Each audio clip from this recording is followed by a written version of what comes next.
Imagine being called a foreigner in your own country by a foreigner. Well, that's the predicament of a male Zambian national who has chosen to remain anonymous. The man was on Saturday turned away from a Chinese restaurant and shop called Lankins in Lusaka's Long Acres for being black and a foreigner in his own country. The man was in the company of his Chinese wife and now explains. These two other guys were in front of us. They went in, these Chinese nationals. They went in. So when my wife and I were going in, there was this lady behind the counter. She was shouting something. She was yelling something. So for me, I just looked at her, but then I couldn't understand. So I walked in again. Then she repeated the same phrase. So at this time, I looked at my wife because she was looking in my direction. So I looked at my wife. My wife had stopped moving. So I asked her, what is she saying? So the lady said, foreigners are not allowed in this shop. So I thought to myself, in my mind, I was like, oh, how does she know my wife is, not from Zambia? Then my wife said, oh, she means you are not allowed in the shop. That's when I was confused. Foreigner? I am the foreigner in this situation. So she said, then my wife asked the lady, what do you mean? She said, oh no, the Chinese can come inside. You have to wait outside. You can't come inside. The wife of the Zambian national has described the actions taken by the Chinese nationals against her husband as ridiculous.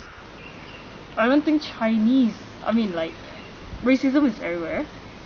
But then, in this situation, it's just a little bit unusual, How can you ask, how do I put it? How can you say that foreigner cannot come in when they are in a foreign country? It's ridiculous. They are not supposed to behave like that. I asked the couple to accompany me to the said restaurant and shop so that I can independently verify the allegations leveled against the Chinese business firm. In the shop, there was only one female Chinese national at the counter and busy on her phone.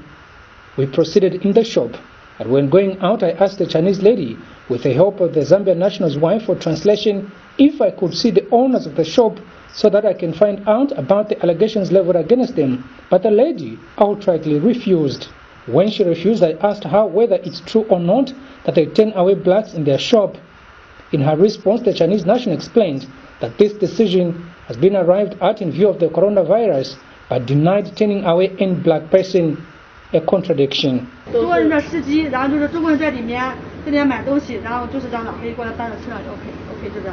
Okay, so basically she said that normally they allow the Zambian, they will come here, normally they are like the driver of the Chinese national.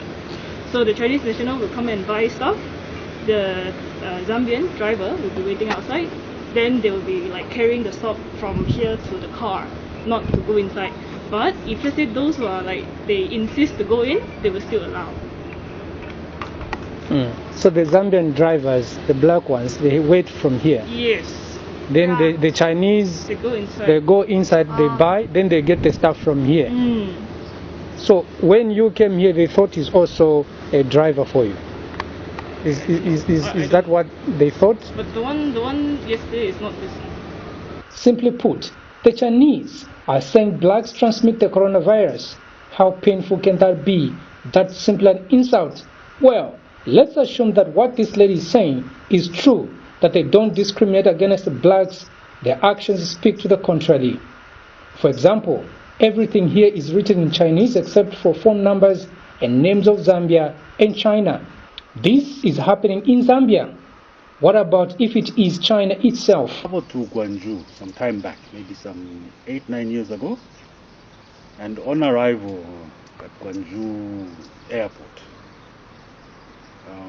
my passport was seized on the basis that it was a fake passport. I was told I was a West African, although the party I traveled with were all Zambians. So I was detained at the airport overnight. No explanations, just told you are going back. It's becoming more prevalent here. It's it's not even that side, and we're looking at where is the political will to protect us in our own country.